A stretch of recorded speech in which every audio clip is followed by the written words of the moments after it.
जगह जगह लोगों के साथ नाइंसाफी कर रहे हैं। मैं आपको बता देना चाहता हूं, ऐसी गुंडागर्दी जिंदा रहूंगा तब तक करता रहूंगा।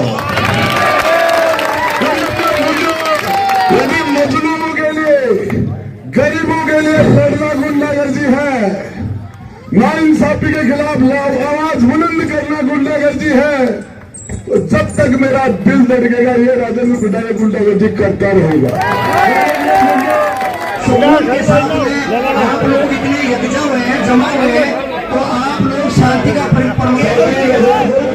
लोगों का ये प्रोग्राम है, आज शानदार प्रोग्राम है, इसमें मोहब्बत और प्यार से, और आप लोग शांति बनाए रखिए, शांति का परिचय दीजिएगा, क्योंकि ये संदेश अच्छा से सभी आज के महफिल में मंच पर सभी हजरात और सभी नौजवान साथियों, झुंझुनू जिले की इस पाक सरजमी के ऊपर सभी मेरे पिता तुल्य बुजुर्गों, मोतियों से मिले हमारे प्यारे बच्चों, मेरे से पहले आपके भाई लियाकत जी ने, भाई सलीम ने, हमारे इमाम साहब ने, इब्राहिम जी ने लगभग 1 घंटे से ज्यादा स्पीच हो गया होगा, और मैं ज्यादा स्पीच नहीं दे रहा।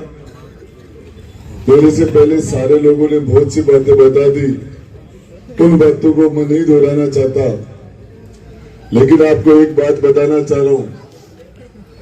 जो हमारे धार्मिक हमारे इमाम हैं, हमारे मुल्ला हैं, मौलवी हैं, हमारे हाजी हैं, इनके बारे में जो जैसी बातें विपक्ष के लोग कर रहे हैं, मैं आपको बता रहा हूं, लोकतंत्र में सबको अपनी बात रखने का अधिकार है, और इसके अंदर आप किसी को रोक नहीं सकते। रहा सवाल गुंडागर्दी की बातों का, तो इस गुंडे को अशोक गहलोत ने 2 बार मुख्यमंत्री क्यों बनाया, मंत्री क्यों बनाया 2 बार? जब हमने 6 MLA इनको दिए, हमारे सामने रास्ता था, हम भाजपा की सरकार बना सकते थे, लेकिन जिस तरह की सांप्रदायिक सोच भाई को भाई से लड़ाना, मैंने जिंदगी के अंदर भाजपा जैसी सांप्रदायिक पार्टी के साथ कभी संबंध नहीं रखे, जब तक जिंदा रहूंगा नहीं रखूंगा। आपको बताना चाह रहा हूं, कांग्रेस पार्टी से चुनाव जीतकर MLA बन के मानेसर जब हमारे विजेंद्र जी ओला गए थे, नरेंद्र मोदी की गोद में बैठ गए थे, क्या ये गुंडागर्दी नहीं है? राजस्थान के मुख्यमंत्री अशोक गहलोत ने कहा था, ऑन द रिकॉर्ड कह रहा हूं, मीडिया के लोग खड़े हैं, कि इन लोगों ने 15-15 करोड़ रुपए की पहली किस्त ले ली थी। विजेंद्र जी ओला के ऊपर अशोक गहलोत ने 15 करोड़ रुपए नरेंद्र मोदी अमित शाह से लेके और अपने घर में रखने का आरोप लगाया एक मंत्री के ऊपर। उसके मुख्यमंत्री ने जवाब दिए कि इसका जवाब दीजिए। रहा सवाल, मैं आपसे पूछना चाह रहा हूं कि यदि ये लोग इस तरह की बात कि एक तो उन्होंने जो कहा, ये गुंडागर्दी तो मैं जन्म से करता आ रहा हूं। एक नवलगढ़ की बड़ी मस्जिद के ऊपर हर दुल्हन पर उसको नापाक कर दिया जाता था, शराब की थैलियां उसके ऊपर फेंक दी जाती थी। ये सलीम जिंद्राल बेटा 5 बार का पार्षद, इसने मुझे कहा था, गुडा तुम्हारे तो आज त्योहार है, लेकिन हमारे घरों में चूल्हे नहीं जलते, हमारे घरों के अंदर रोज, और पुलिस ने CRPF के जवान हमारे स्टेन गन AK-47 लेके हमारे घरों की छत पर चढ़ जाते हैं, हमारे घरों में चूल्हे नहीं जलते। मैंने ये गुंडागर्दी की कि मैंने पिछले 20 साल से एक भी गंदगी का छींटा दुल्हन के दिन मस्जिद पर नहीं गिरने दिया, नहीं गिरने दिया। ये माहिर बेटा हमारे एक लड़का उधर पार्षद है, ये माहिर खान बेटा, भाजपा के लोगों ने बीजेपी के राज में इनके घरों पर हमले करवाए थे, हिंदू मुसलमान का फसाद करा दिया था। और ये राजेंद्र गुड्डा एक गुंडागर्दी कर रहा था कि चट्टान की तरह जाके भीड़ के बीच में खड़ा हो गया था। किसी माई के लाल की हिम्मत है तो एक आदमी के हाथ लगा के बता दो ये किया मैंने। मैं बताना चाह रहा हूं विजेंद्र जी ओला, आप क्या कर रहे हो? मैंने तो कहा था कि मैं यदि कांग्रेस का टिकट मुसलमान को दे दोगे तो मैं चुनाव नहीं लड़ूंगा। मैंने तो कहा था ईमानदारी से कह रहा हूं, मैं चुनाव नहीं लड़ता। ये टिकट दे रहे थे, तीसरे नंबर पर गई, इनकी हालत खराब हो रही है, चुनाव नहीं बच रहा, चुनाव इनके हाथ से निकल गया, बचेगा क्या चुनाव? ये अपनी बात नहीं रख सकते थे क्या? नहीं दिख रहा था कि मैं आपको बताना चाह रहा हूं। और ये कह रहे राजेंद्र गुड्डा 6 महीने बाद में, आपको बता रहा हूं जब तक मेरा दिल धड़केगा, जब तक मेरे बदन में सांस रहेगी, ईद की मुबारकबाद करने के लिए इसी ईदगाह में आऊंगा हर बार।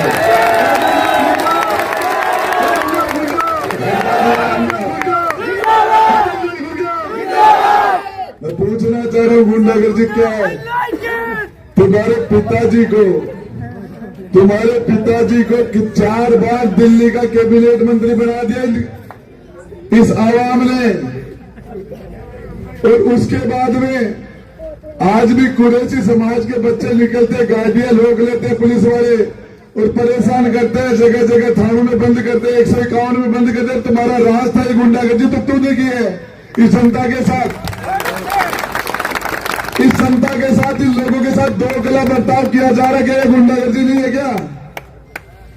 दाढ़ी देख के, टोपी देख के, बुर्का देख के, नाम देख के तुम लोगों को साथ 2 गला बर्ताव करो, सेकंड दर्जे का नागरिक बना के छोड़ दिया तुमने।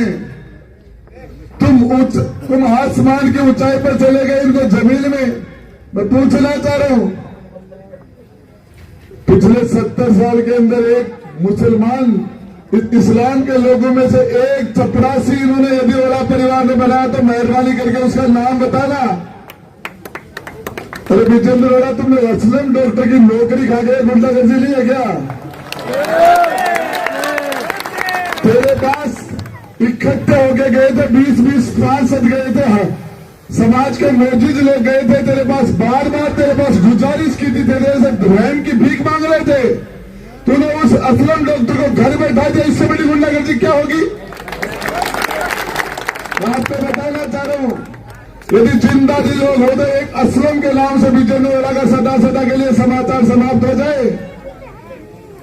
कांग्रेस की बात कर रहे हैं, इस कांग्रेस को उत्तर प्रदेश का मुसलमान और बिहार के मुसलमान ने 35 साल पहले समझ लिया था कि ये कांग्रेस क्या पढ़ा लिखा मुसलमान हो। और उत्तर प्रदेश की 400 में से 2 सीटें हैं विधानसभा में, असेंबली की 400 में से 2 सीटें हैं। मैं पूछना चाह रहा हूं, तुम्हें एमपी बने, तुम एमएलए बने, तुम जिला प्रमुख बने, तुम सबको मंत्री बने, तुम दिल्ली के मंत्री बने, इनको क्या मिला? अरे वापिस क्या दिया? एक सरपंच कभी तुमने किसी अपने वोटों से किसी मुसलमान को बनाया तो मेहरबानी करके उसका नाम बताना। ये हाकम फतेहपुर के अंदर जो एमएलए बना, हमारे वोटों से बना, तुम्हारे जाट के सामने लड़ रहा था, इसके सामने बीजेपी का। डीडवाड़ा के अंदर यूनुस एमएलए बना, हमारे वोटों से बना। जाट मुसलमान तो आमने सामने लड़ रहे थे, फैसला तो हमने किया था। एक अयूब खान के पास यहाँ कांग्रेस का टिकट था, कांग्रेस से एमपी बन रहे थे, आपने उससे मुसलमान के हाथ में से कांग्रेस छीन के एमपी बन गई। ये गुंडागर्दी किसने की? तिवाड़ी कांग्रेस बन गए तुम, और तुम उस टाइम में एक मुसलमान के हाथ में से कांग्रेस की पार्लियामेंट की सीट सदा के लिए खोज छीन ली तुमने। क्या ये गुंडागर्दी नहीं है क्या? मैं पूछना चाह रहा हूं, मेरी नजर के अंदर मुकलगढ़ के अंदर गरीब धोबी का मैंने 22 साल के बच्चे को जिस तरीके से बेरहमी से कत्ल किया, रात को 2 बजे में खड़ा था वहां, क्या उस बच्चे ने तुम्हें वोट नहीं दिया क्या? क्या तुम्हारी जिम्मेदारी नहीं बनती क्या? फिर उसके बाद उसके पिता 6 दिन 5 दिन तक नवलगढ़ थाने और नवलगढ़ थाने के बीच में चक्कर काट काट के उसे उस मजलूम को हद कर दी, तो उन्हें परेशान करने की मुकलगढ़ थाने और नवलगढ़ थाने के बीच में चक्कर निकालता रहा। आपने क्या किया उसको आंसू पूछने का काम क्यों? मुसलमान नाराज नहीं हो सकता, जाट नाराज हो जाएंगे, इसलिए नहीं जाते, इसलिए ईद बानू की किडनी निकल जाते, नहीं बोलते कि डॉक्टर धनकर नाराज हो जाएगा, जाट नाराज हो जाएंगे। खोला मेला में इसलिए नहीं बोलते कि जाट नाराज हो जाएंगे, मुसलमान नाराज नहीं हो सकता।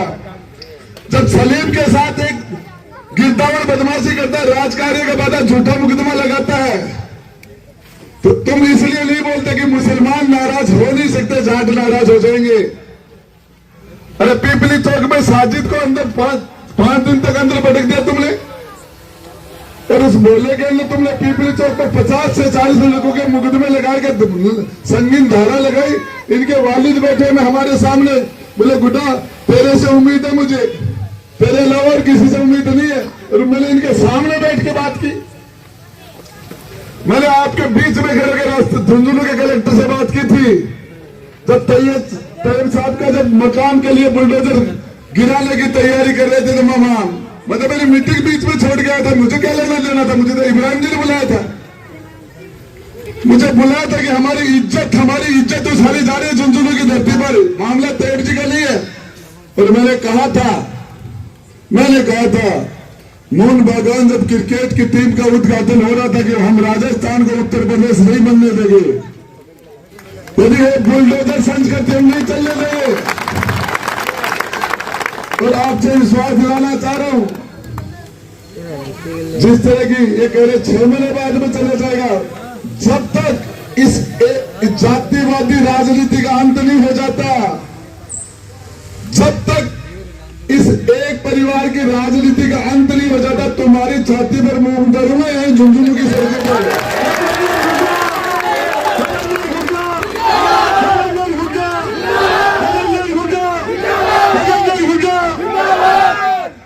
मैं आपसे पूछना चाह रहा हूं, झुंझुनू विधानसभा में मुसलमान और जाटों की संख्या लगभग बराबर है। अरे तुम्हें ताकत देते तो तुम वोट लेने वाले बन जाते, वोट देने वाले थोड़ी, इसलिए जानबूझ के तुम्हें कमजोर रखा है। आप लोगों को कमजोर थे, आपको कमजोर किया गया है, और सिर्फ इसलिए किया गया है कि यदि इनमें ताकत आ जाएगी तो हम लोग MP MLA कैसे बनेंगे, मंत्री कैसे बनेंगे, मुख्यमंत्री के सपने देखते हैं आपके बच्चों से। मैं पूछना चाह रहा हूं इनसे, किस तरह की राजनीति की आप लोगों ने? गरीब लोगों को, मजलूमों के साथ एक हजार, जब शहर के अंदर से निकलते हैं, जब बिजली के तारों का जाल देखते हैं, दिमाग खराब हो जाता। क्या बना रखा है? अरे आपने ऐसा कोई सगा ली जिसको आपने ठगा ली? ये झुंझुनू शहर उर्दू जैसे सब्जेक्ट, मच्छर जैसे काम के लिए ये मुसलमान 20 साल से तेरे सामने खड़ा है, तो क्या कर रहा है? 20 साल से उर्दू सब्जेक्ट मांग रहा है, मच्छर जैसा काम है, मच्छर जैसा। 3 बच्चे हैं गुटा के अंदर, 3 बच्चों के लिए उर्दू का सब्जेक्ट लगा दिया, 3 बच्चों के लिए गुटा में 1000 बच्चे मांगते। यूपी खान का कलेक्टर हम लेके आए थे, उदयपुरवादी का 4000 4500 मुसलमान मुझे वोट डालते हैं, 6000 वोट तो सारे पड़ते हैं, तो 4000 वोट में राजेंद्र गुटा में 4000 वोट में यूटी खान को कलेक्टर बैठा था, और 40 से 50,000 वोट लेने वाले विजेंद्र अरोड़ा ने उसको यहां से निकाला था कि यदि झुंझुनू का मुसलमान कलेक्ट्रेट के अंदर कलेक्टर के पास सीधा जाने लग जाएगा तो हमें कौन पूछेगा? इस बात से एक नहीं 1000 एग्जाम्पल है। मैं आपको बताना चाह रहा हूं, एक गलती की सजा के लिए इलाज कर देते हैं। जिस कांग्रेस की बात करते हो, इस कांग्रेस ने RSS के शेर को, RSS के पेड़ को, जो झेर का पेड़ RSS इसको 60 साल तक इस पेड़ को सींचने का काम किसने किया? इसमें खाद और पानी किसने दिया? इसको बड़ा बरगद किसने बनाया? जब महात्मा गांधी को नाथूराम गोडसे ने गोली मार दी थी तो उसी दिन आरएसएस और बैन हो गया था। इसको वापिस इसको खुली हवा में क्यों छोड़ा? पूरे हिंदुस्तान को दूषित करने का काम तो कांग्रेस ने किया। मैं आपसे पूछना चाह रहा हूं, आपसे जानकारी भी चाह रहा हूं, 60 साल तक इस देश के अंदर कांग्रेस का राज रहा है। 60 साल तक 3 बार प्रधानमंत्री जवाहरलाल नेहरू रहे, 17 साल हिंदुस्तान की प्रधानमंत्री श्रीमती इंदिरा गांधी रही, लाल बहादुर शास्त्री प्रधानमंत्री रहे, गुलजारी लाल नंदा प्रधानमंत्री रहे, 10 साल तक प्रधानमंत्री मनमोहन सिंह रहे, राजीव गांधी 5 साल प्रधानमंत्री रहे, नरसिम्हा राव 5 साल प्रधानमंत्री रहे।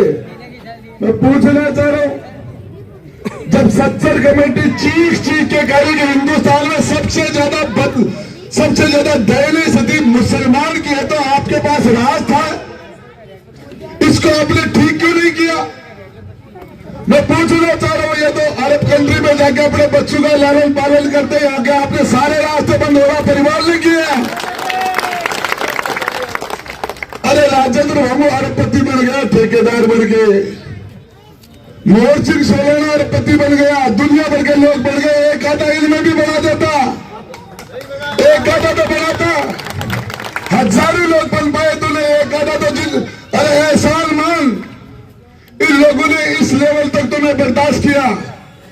ये 70 दिन बर्दाश्त करने के लायक नहीं थे, आपने इनको 70 साल बर्दाश्त किया।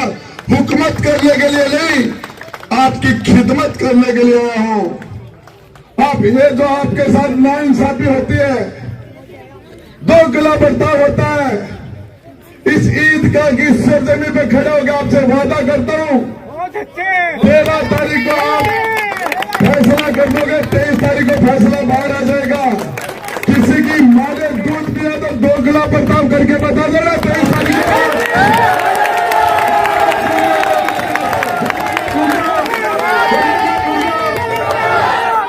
हम राजस्थान को उत्तर प्रदेश नहीं बनने देंगे। अरे ये भाजपा के लोग, अरे 4थी बार सरकार है दिल्ली में भाजपा की, 5 बार राजस्थान में बीजेपी की सरकार है। आज भी हिंदू मुसलमान, हिंदुस्तान पाकिस्तान, मंदिर मस्जिद, अरे रोजगार के नाम से वोट मांगो, शिक्षा और स्वास्थ्य के नाम से लोगों को काम करके वोट मांगो। तुम्हारी सरकार है, तुम्हारे हाथ में काम है। आपको बताना चाह रहा हूं, मेरा हिंदुस्तान पाकिस्तान से कोई लेना देना नहीं है कि हम ये जिंदाबाद मुर्दाबाद के चक्कर में नहीं हूं मैं, लेकिन बता दो कि कोई बच्चे ने बोला नहीं बोला, आप उसको प्रताड़ित करने के लिए कैसे चले जाते हो? क्या ये गैर कानूनी है? क्या गैर संवैधानिक है? इन लोगों ने एक काम किया कि मुसलमान को डरा के रखो, मुसलमान को दबा के रखो। ये परिवर्तन इस झुंझुनों की सरजमी के ऊपर से हम इस बदलाव की घोषणा करते हैं। हम किसी के सामने, हम संविधान के द्वारा हमारे अधिकार है, उनके तहत हम इस चीज को मानते हैं। ये देश हमारा है। आप लोगों के पास 2 चॉइस थी कि आप हिंदुस्तान में रहे या पाकिस्तान में। आपने हिंदुस्तान को चूज किया।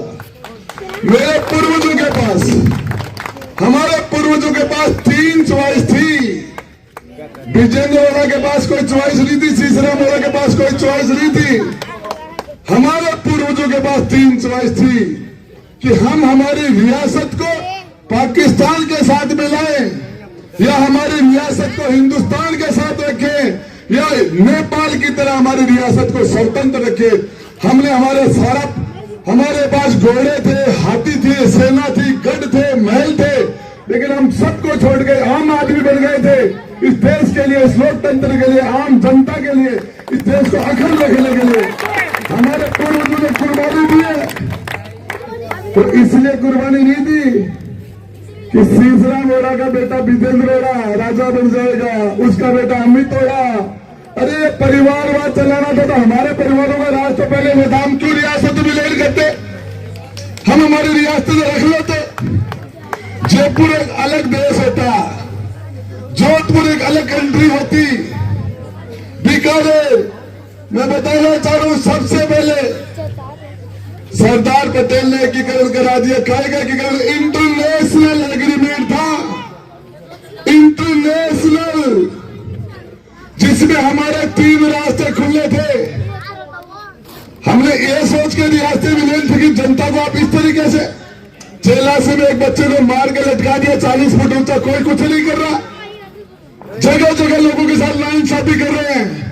मैं आपको बता देना चाहता हूं, ऐसी गुंडागर्दी जिंदा रहूंगा तब तक करता रहूंगा। यदि मजलूमों के लिए, गरीबों के लिए लड़ना गुंडागर्दी है, नाइंसाफी के खिलाफ आवाज बुलंद करना गुंडागर्दी है, तो जब तक मेरा दिल धड़केगा ये राजेंद्र गुड्डा ये गुंडागर्दी करता रहेगा। आपको बताना चाहूं, ये कुरैशी समाज आज आपने जो ये पूरी की पूरी इतनी बड़ी जमात के लोगों को इकट्ठा करके राजेंद्र गुड्डा की ताकत को बढ़ाने का काम किया, मेरी ताकत में अपनी ताकत मिलाने का काम किया। जरूरत पड़े, जिस दिन आपको जरूरत होगी उस दिन खुदा कसम जरूरत पड़ेगी तो आपकी ताकत में ताकत मिला के इतिहास बनाने का काम करेंगे, इतिहास बदल लेंगे। किस तरह की किसी को नहीं बख्शा। SC ST के लोगों को आज तक 70 साल में जिन घरों में रहे उनके पट्टे ही नहीं दिए। अरे वो सोनू मेघवाल डीबा सर के अंदर वो प्रिंसिपल उसके साथ दादागिरी कर रहा है, उसका जीना हराम कर दिया गरीब की बच्ची का। राजेंद्र गुड्डा वहां भी खड़ा था, गुंडागर्दी कर रहा है, प्रिंसिपल को मौके पर सस्पेंड करवाया।